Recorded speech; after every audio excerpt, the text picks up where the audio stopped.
my vivid memory about this disappointment in my life and shock was when I had gone to my dermatologist, and he noticed something that he would like to do a biopsy on. And so he, did a little incision and removed that. And I'd had biopsies before, and they've always come back benign.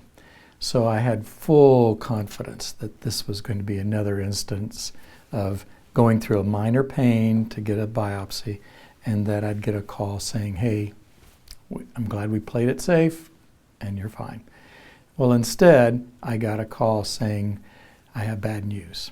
And this was my dermatologist who said, this is malignant, and we believe that you have a stage 1 of cancer.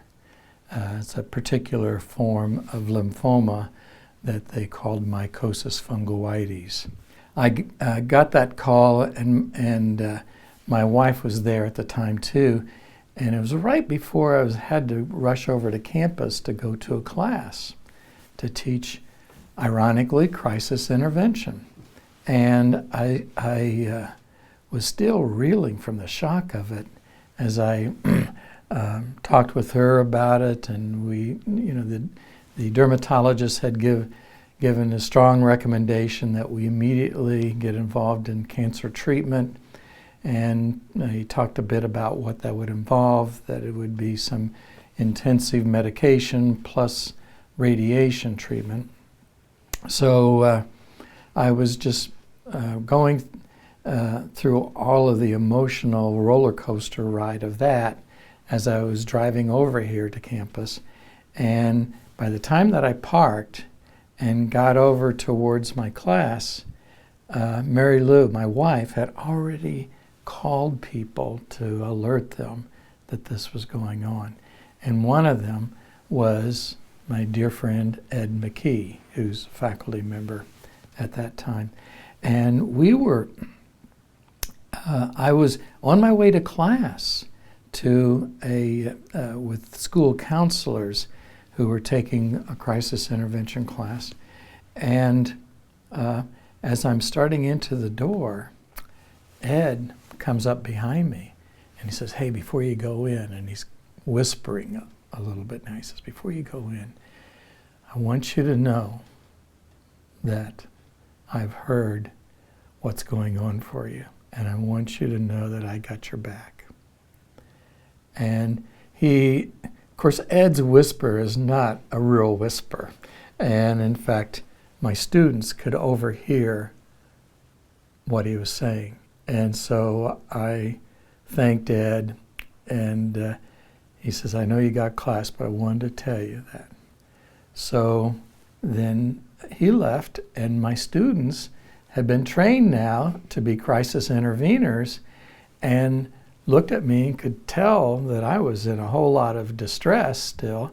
And so they immediately went into an extraordinarily helpful mode of asking me to share what's going on in a way that was very invitational, very empathic, all of the things that I've taught them at the beginning of classes, and listening, understanding, and validating. And so I decided, well, I've got to honor them reaching out to me like this. And so I shared with them what was going on with me, and my shock and my fears and my apprehensions about it all, and they were just wonderfully supportive of it.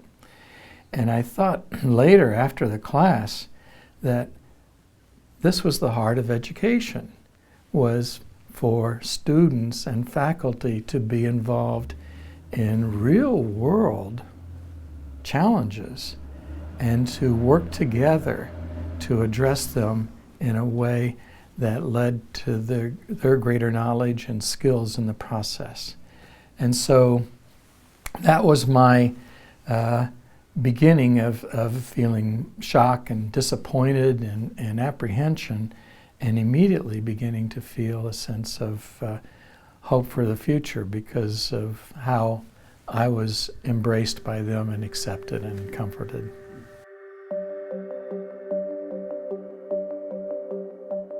I had to lie down on the radiation table, and then this was actually like this, and it was bolted down on the table, and then the radiation came back here.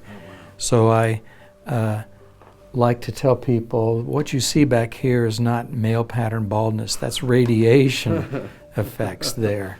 Wow. From that. My particular form of lymphoma, I've been told, has no cure.